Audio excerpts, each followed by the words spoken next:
All right, well, I'm Erik Olsen, and I'm here with Debbie Swetnam from Blacksburg Transit. We're excited to be here with Bob Stuart today, here in Blacksburg, and we're here in Virginia, of course. So, Bob, we want to meet with you, of course, and talk about the old days of Blacksburg Transit, and maybe even before. And before we get into the questions, I want to just maybe go back a little bit and talk about your background a little bit, and sort of open it up to you to kind of start it out however you want to. And then we'll go into some of my specific questions. Well, my background, I'm a child of the Great Depression, and I finished high school and college in the 1930s. And at that time, the South was the nation's #1 economic problem. And I felt that, I had to, as part of my duty is getting educated. So I went to University of North Carolina, which was a major Southern university then. So, Right. So that's a short beginning. And you were saying earlier you did a year there before you yes, went off yes, to war? Yes. And then what were you saying about the Navy? You're 2 years out there? Well, and then I signed up for the Navy, for duty in the Navy with my draft board during that year. And so in like June of 1942, I went into the Navy. And so. And you remember the name of was it a destroyer you were on? Yes, it was a USS Storgy. Storgy? DE-14, and the second one built on the west coast at Mare Island. So, and we commissioned it. Oh, wow. Okay. Well, that's a great kind of intro to a little bit about you. And then from there, when you got back from overseas, yes, where did you end up? Well, I got out in Christmas of '45 and went to hunt up my girlfriend. It was at Georgia State College for Women. So, and that was Emily? Yeah, and the president called her in and said, "Hey, there's 1,000 girls on this campus watching that fellow in uniform. How long is he going to be here?" And Emily said, "I don't know." And we said, and President Wells said, "Well, we better make it legal, and I'll give him a job." So I taught there and then we married in that summer. And going back to Chapel Hill, the university, to pick up my life after 4 years, there was a new city planning program there, first in the United States to be in a liberal arts school. All of those had been in architecture, engineering, or geography. Okay. And so I said, gee, with the social sciences in general, I would have to teach or something. And so I signed up for city planning, and that's how I got into planning. It just happenstance that I had the GI Bill, and there was an interesting program to go into. So you're a product of the GI Bill, directly? Yes, right. And so your undergraduate degree was actually in planning? No, the undergraduate degree was just in social sciences generally. Oh, I see, okay. And hard to make a living off of that, except you could teach, and I didn't feel able to teach at that time. So I wanted some experience before I teach a professional course. Right. So you got involved in this city planning program? There, yes. Okay, great. And then you taught as a grad student as well? My first planning job was in Knoxville, and then metropolitan Atlanta, and I tried a little private consulting out of Chicago. Okay. And got into transportation planning there, because the building of the interstate system, especially in urban areas, was a very big planning problem. And of course the federal government was paying 90% of the interstate system, and they paid for this metropolitan planning. And I worked in about 7 different metropolitan areas. In Chicago area? No, I was doing just general planning there, but the Eisenhower expressway program came along, and it was using computers. So we would have answers to say why we were putting expressways here, or if transit was needed. And these computers were marvelous. We could, because to make it short, we could take a survey of what the metropolitan area looked like, all the land use, and age it 20 or 30 years into the future to get the traffic patterns. You're talking 1952 or so? 19, I started that in the early 1960s. 60s, And, okay. yeah, I went to Albany, New York, with 6 upstate metropolitan areas. So you're talking punch cards, the old punch cards, right? Punch cards, and all computers had tubes. They generated a lot of heat, so we had to have a lot of air conditioning in the computer room. So as a planner, though, you were able to take advantage of the computers technology that was just being launched, basically, and look into the future for planning? As well, like everything else, the computers are being used to generate a lot of routine information, and they're now a very important part of the whole business of planning. Sure. So you jumped from Atlanta to Chicago to New York? Yeah, basically. Okay. And then to Cleveland, finally. And to Cleveland, okay. And what was your latest role in Cleveland? In Cleveland, I was the director of the Cleveland 7th County Transportation Land Use Study. Big word, big words. And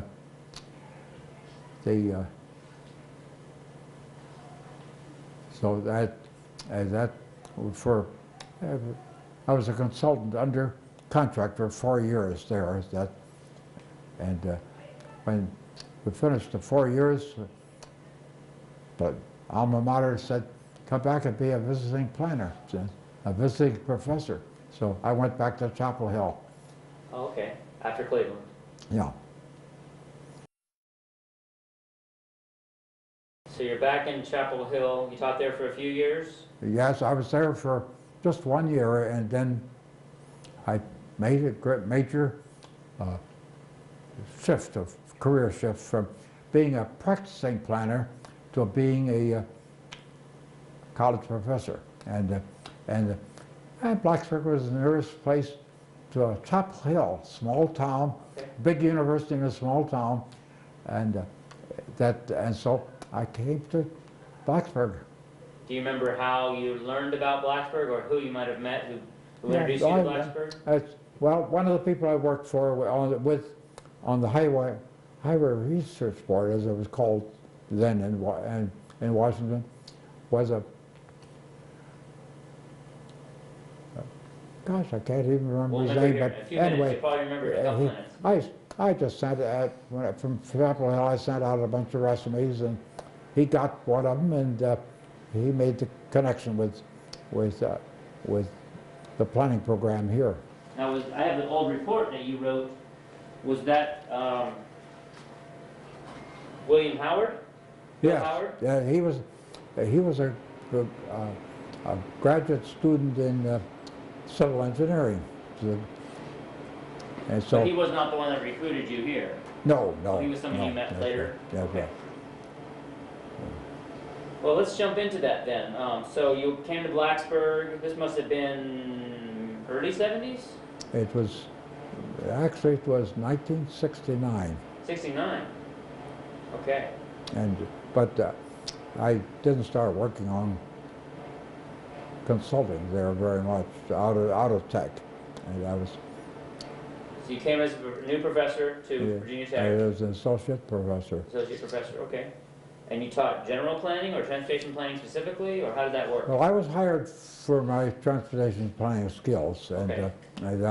But I also taught a lot of general planning theory, citizen participation. Oh, we'll get back to that here soon. Citizen participation. I know you have a passion for that. Getting citizens involved, right? Get it right. Oh, that's absolutely. one of your big passions still, I think. Well, when I was practicing planning, this is very political. And oh. I was never an elected official. I'm thankful for that. But but zoning changes, where highways go, where parks go, capital improvement budget are all very political. They're political in probably the best sense of the word, in that the public is interested in all of those, and it speaks up. And it was, but the thing I found out very early, and it works all this way all the time, is the thing that turns out people to speak up is because they're against something. And it's hard to get people to take the right side, the public interest side of these controversies. So I wished from my very first year in planning practice that there was an informed public out there. I see. And so that's why it's been always an interest to me, and because I don't think you can do planning without bringing the public and the officials, of course, along with you. Sure. And so that still is my big interest. I want to keep on track with transit right now. So obviously, you're here at Virginia Tech in 1969. You're teaching theory and other parts of planning. The earliest article I found about Blacksburg Transit, or transit, actually, let me go back. I'll go into the articles in a moment, but the earliest transit article I found was 1974. Mm-hmm.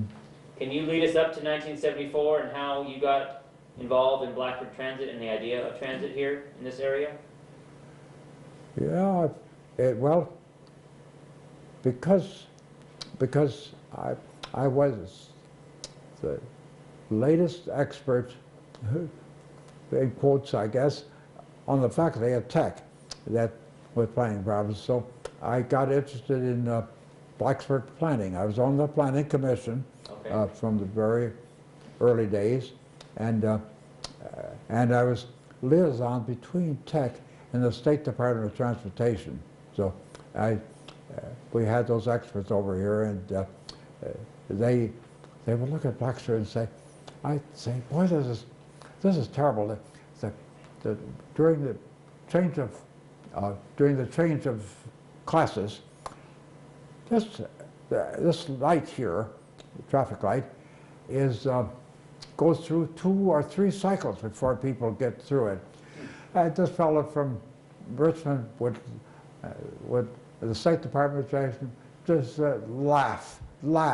You have no problems here. We go through 7 or 8 cycles in Richmond. So, but anyway, I found that I was being called on to do that. I was on the university had a traffic committee too, and I served on that. So this must have been 1972, 73 or something? That's right. In that time period. So you're seeing traffic at traffic lights being backed up 2 or 3 cycles on a regular basis. That's right. I had heard rumors about people hitchhiking to school. Is that possible too? That was in the late 70s and early 80s. Students were hitchhiking to their apartments from the campus. Down Price's Fork mainly? Price's Fork and South Main Street. And they were doing that in all kinds of weather at many hours of the night, men and women, and it was a disaster waiting to happen. And a lot of students were using the library and laboratories and so forth late at night. So that brings us to the students. Yes. What role did the students have in having transit happen here in Blacksburg and at Virginia Tech? That was fascinating because, and see how did it all started without this. Of course, the students were the ones that were hitchhiking in the middle of the night, and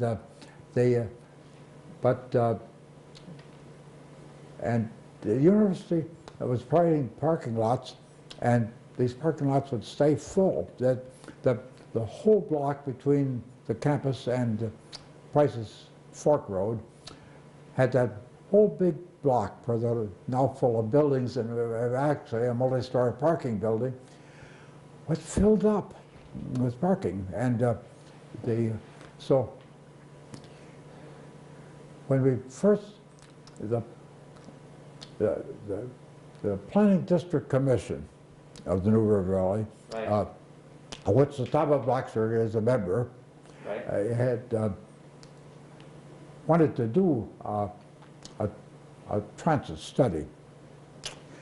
But it had to be done for the whole metropolitan area so that there was a coordinated basis, which you followed through on a lot. So the Planning District Commission got a federal grant for transportation planning in the New River Valley. And at first, it didn't involve the students very much. Pulaski County wanted fast trains to connect them with Roanoke. Wow. Radford had the only, it used to have a streetcar system from 1893 up to about the 1920s, and they had buses after that. But it was losing money and wasn't being used very much, so that was a big part of my study. But the biggest part, of course, was Blacksburg. It was the only community that really had a strong need for transit, and Because of the university? because of the university. Largely. And so with the first plans really involved student financing. Financing was a problem from the beginning. So the students, so we recommended student fees. Right. I think it was $2 or $4 or something. Something like, yeah, down that. I think it's much bigger now, but you probably know. But yeah, it wasn't much. Initially, when we finished our report and delivered it to the different governments. I think that was 78 was the draft, 79 in January Right. was when the final report Right. came out. And the town council did vote 5-4 to request capital funds for the buses and repair shops, so forth, for the transit. And that was against it, And the first vote was for it. for And federal funding. But then when they got the grant, they voted 5-4 to reject the grant for the capital funding. And and then Mayor Roger Hedgepath? Roger Hesvath, who was an administrator at Tech, was elected to be mayor. And Oh, in the middle of this, he was elected. in the middle of that, and Okay. so a request was made again to the federal government, and the second time it was accepted. So there were several years in there in which we were applying for funds and rejecting them, and so that's why the 30-year starting of operations occurred at what, in the early 80s. Now, April 23rd, 1983. oh wow! Now prior to Today's April 4th. So along we're about the almost, time that Roger Perez came in, the university polled students as to whether they would like to pay fees for transit, and the interesting thing was that they voted 84% to have the additional fees. wow. And the interesting part of it that surprised us was that on-campus students who didn't need to have transit for commuting voted the same 84% as the students living out in town. Wow. And the only way we could figure that is that it was off-campus where the big parties were, and they used it to go to the parties, and they didn't have to drive while after drinking. It was a great. It was great for everybody. Sure. And the students then that second go around organized. One of the students was named Tito Coleman. And Tito Coleman, right. yes, and yeah, that's right. One of the rooms out at your repair station, I think it's still called a Tito Coleman room, and he coined the word busburg, when the students which was the students interested in having the community provide buses. And I'll interrupt you. I have a newspaper headline. It's dated May 13th, 1981. yeah, You may remember this. It says, Mass Transit takes step towards reality. It was from News Messenger. yeah, And on page 3, it had a photo of you, and the caption says, Robert Stewart accepts the congratulations of WKEX News Director Joe Stanues yeah, after council voted to apply for the federal grant. yeah. Busburg Chairman Tito Coleman watches. That's right. That's right. Yeah. So he was an undergraduate student at the time? No, he was a graduate student. A graduate student at the time? In urban planning. Okay. And what else did Tito do with this whole process? Was he one of the people who helped with this survey, or? He just was a very, very good lobbyist among the students, and a lobbyist for the students and going to town council and I know I don't think many students were doing that, but he did it naturally. His father had worked with the United Nations, so he probably had a lot of diplomatic experience. I see, yeah. All right, great. The next newspaper headline I have here says, Proposed System Awaits Grant. So this was about 5 or 6 months later, October 2nd, 1981. Mm-hmm. And then a couple weeks later, it says, Transit Manager plotting routes to connect the bus. Yes. Connect by bus. That was October 31st, 1982, and that was the first director, Mm-hmm. which I'm blanking out. Oh, Michael. Michael Connolly. Yeah.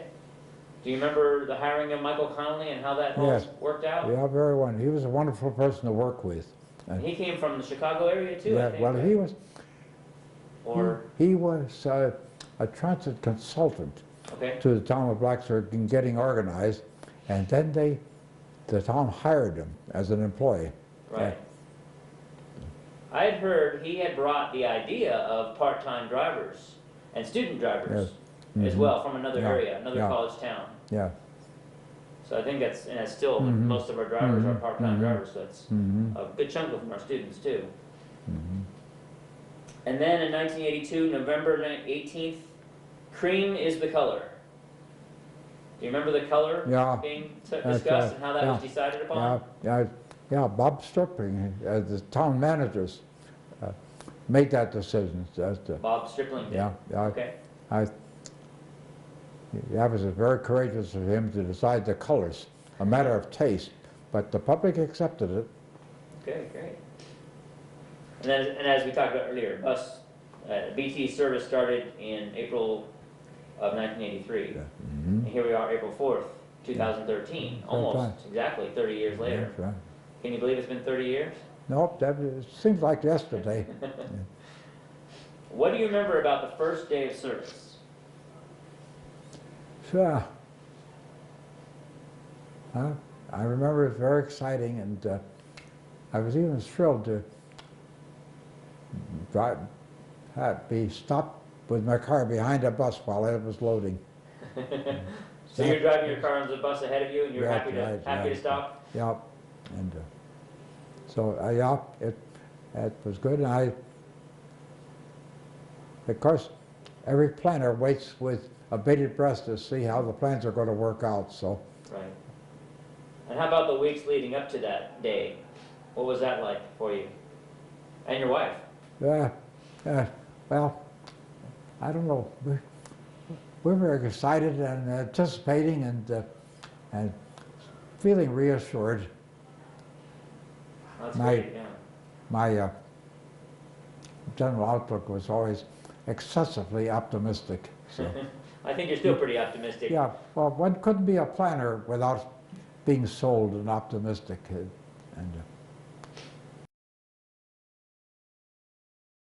Well, that's great. Well, let's go back a little bit to some of my other questions. We may go back a little bit in time. Can you tell us a little more about William Howard, the co-author that was listed on this original report? As he was a a great person to work with, and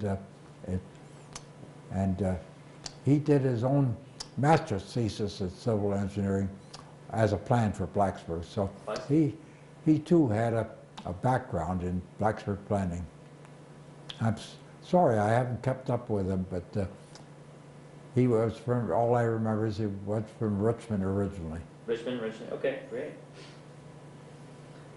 And you talked a little bit about town council, obviously. Do you remember when the new mayor came in? When did Roger Hedgepath come in the middle of this? Was No, that I 81 or so? I don't. Must have been. I do know, I guess I didn't mention it, this might be a matter of historic interest, why the first town council opposed it. Oh. The Blacksburg, this is a general transit system for Blacksburg, and there was nowhere in the U.S. that we could find a general transit system whose operation was not supported by the local general fund. And so this would have been another need for taxes. And so the town council, 5 of the 4 people voted against against raising taxes, basically. And even though our recommendation was that that students would be supporting it. 84%. Totally, yeah. And that was just a detail they wouldn't pay attention to, I guess. It was a little bit frustrating. Oh, I imagine. But you said earlier, pretty much because of the new mayor. That's right. The mayor made the difference, and the other, well, yeah, I think the other 4 people that were still on the council didn't change their minds. No, I know some of them still, and now I can't find any opposition to transit now. But no, I think there's a lot of support for transit now. Yeah, I think so too. Yeah. And then you did mention the students, of course, getting involved. Anything else to say about the students after things were rolling along and they got the approval? Yeah, a lot of them went to town council thanks to Tito Coleman.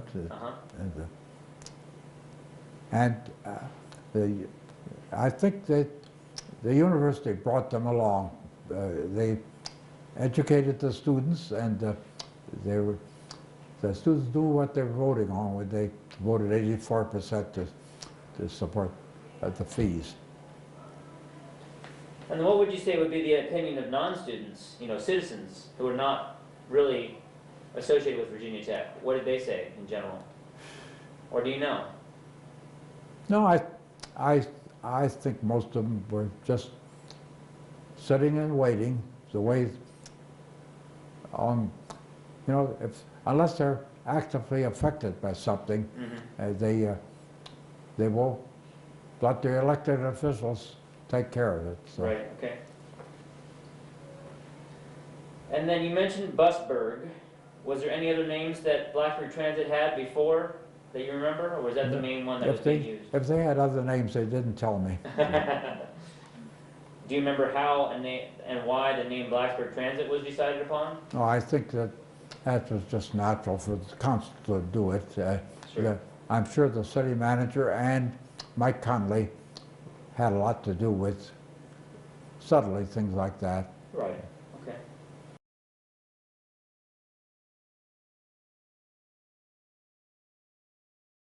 Yeah. All right. I already talked a little bit about these articles, but I want to go back and just revisit a couple. There's one really interesting article I found.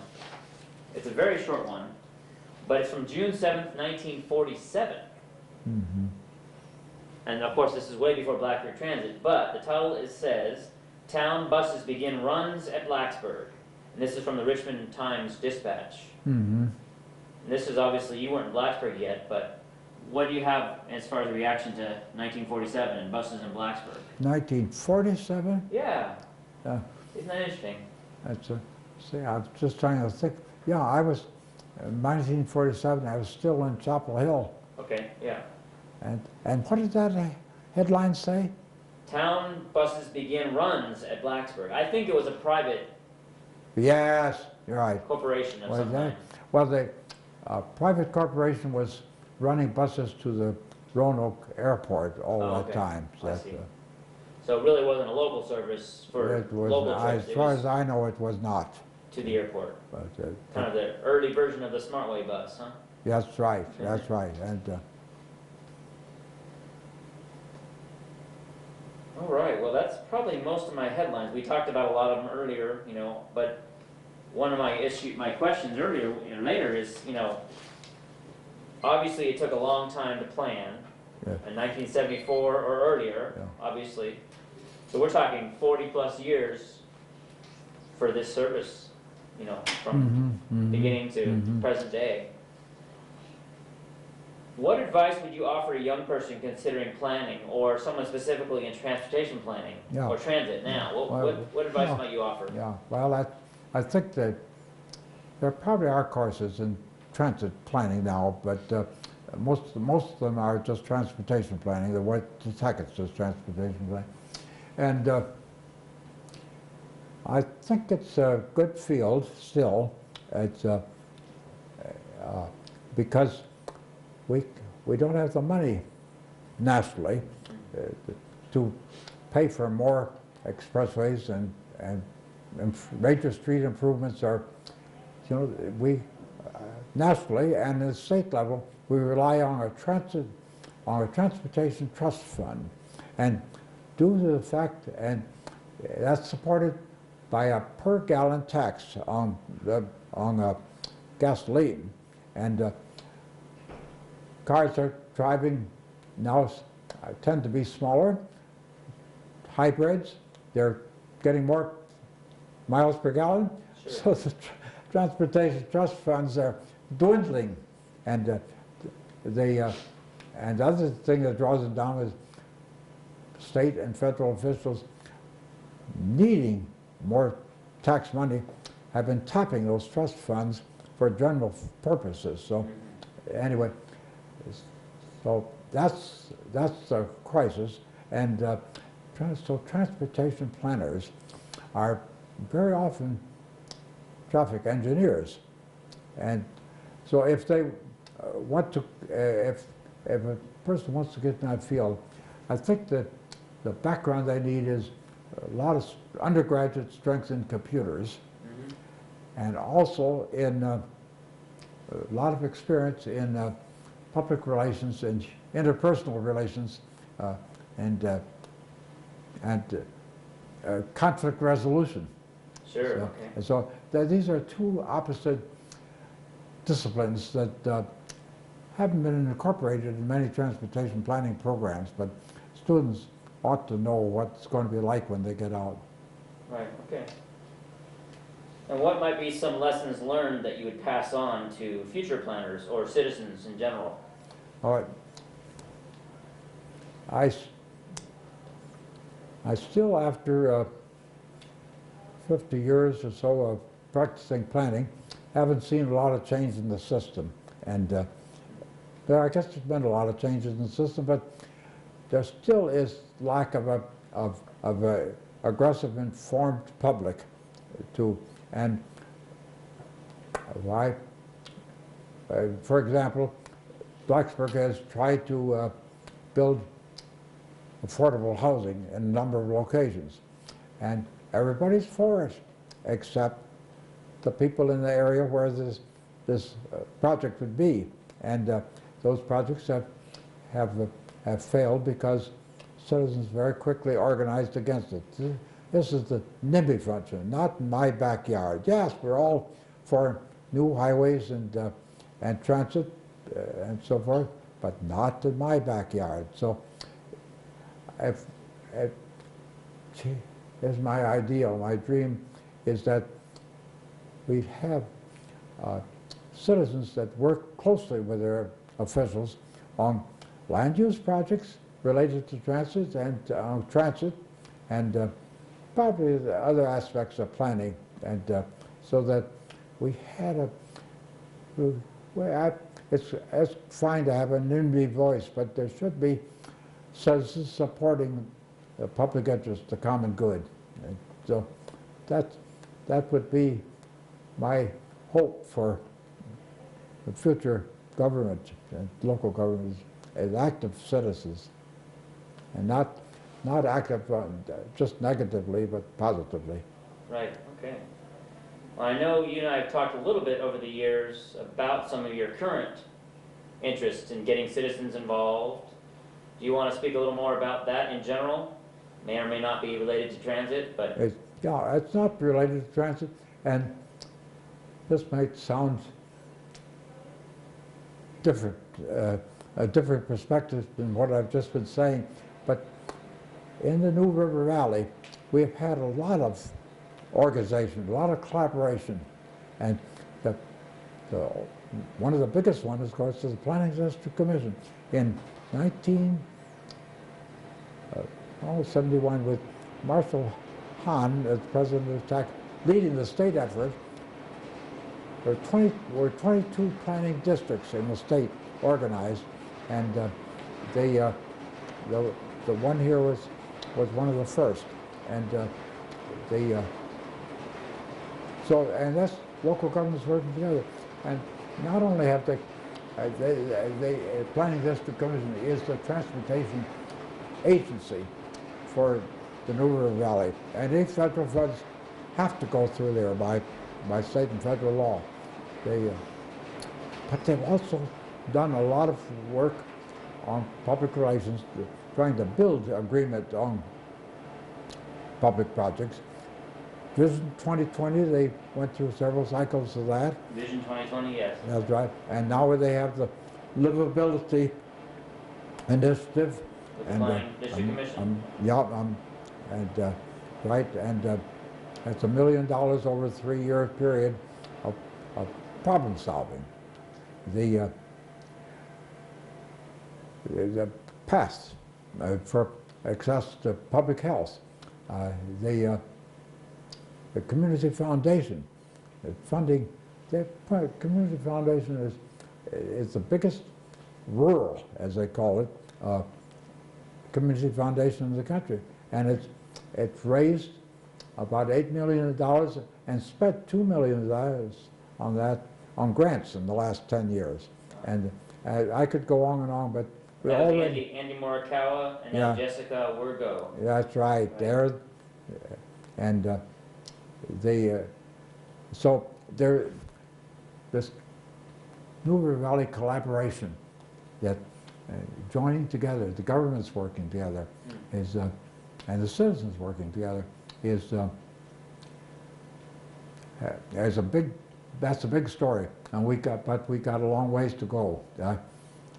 Now, is there an organization that you've helped organize, or was there a group that you? Several. I was one of the founding people with the Community Foundation before Andy Morikawa was there. Okay. And I've been active with Citizens First of Blacksburg. Can you tell us a little more about Citizens First? Well, Citizens First had its start. Before it was Citizens First, it was just an active citizens group opposing the gravity sewer for the Toms Creek Basin. And we had just finished, the town had just finished planning in which we were keeping that Toms Creek Basin as 1 acre zoning. And it just was uneconomic to support a gravity sewer with houses, 1 house per acre. And so that organization along the sewer resulted in the defeat of 4 of the councilmen who were opposing it, and who were voting for it, and the mayor at that time. And so it's they stayed organized in the interest of electing good officials and supporting them on issues. So that's Citizens First. You don't hear a whole lot about Citizens First, though. Are they sort of in the background? They turn out every election year and go door to door for their candidates. I see. Okay. And I think you were gonna mention a couple other groups you were involved with. Is that- Well, Human Relations Council, and again, that's one you don't hear much about, but you may hear a lot more this year. Human Relations Council? Human relations, yeah. Keywords are human relations. I see. Right. And that's the group that sponsored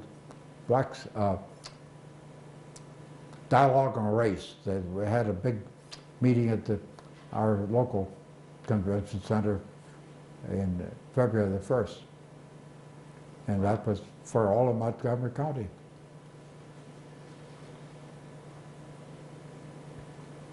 All right, well, I wanted to kind of leave the last word to you. I know it's obviously been a pleasure talking to you about Blacksburg Transit and the early days. So I'd like to have you have the last word here to close out our talk. Although before that, I did want to ask a question one of our managers was wondering about. Were you ever a passenger on Blacksburg Transit? Yes, yes. Oh, yes. And my most memorable trip was when we tested out those Volvo articulated buses. And I was sitting in the very back seat, and it was incredible to see the whole front of the bus disappear as we went around a turn. So, yes, I've enjoyed it, and unfortunately, I wasn't able to connect the transit line with my house, which was out Glade Road. So well, that's still in the future plans. it is. Good. And you've seen the 2 articulated buses we have now? Yes, yes, sure have. Yeah, we're very excited about that.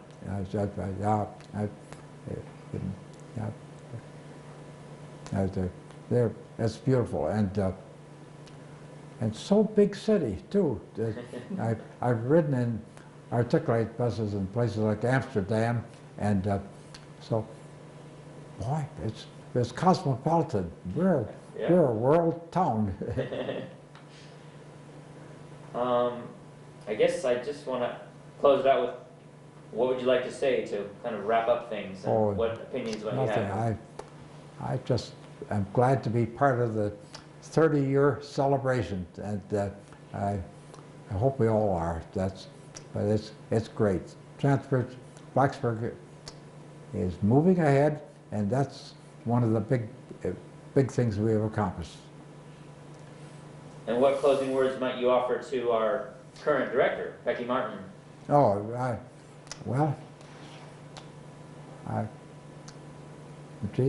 keep on doing the good things, the far-sighted planning, and I'm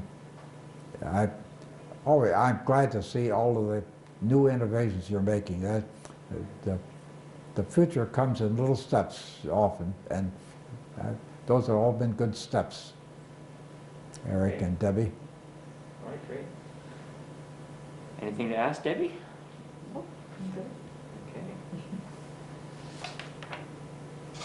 All right, well, that's great. I think we're in good shape. See. I did bring a couple of those articles I can either send you or leave with you. I can send you some of these electronically if you ever wanted to have them. One that was interesting was when the mall came, the Montgomery, they used to call it the Montgomery Mall. The article from 1978. Yes. And one of your comments, I think, was that a coordinated effort is needed by the council in relation to transit and then eventually the mall. Mm-hmm. I think it took a good 12 years before we started transit to Christiansburg. I think it was 1990. That's right. And what is that called? The two-town trolley? Yeah. That's great. That's really great. Still the 2-town trolley too. Yeah. Still 2 Town trolley.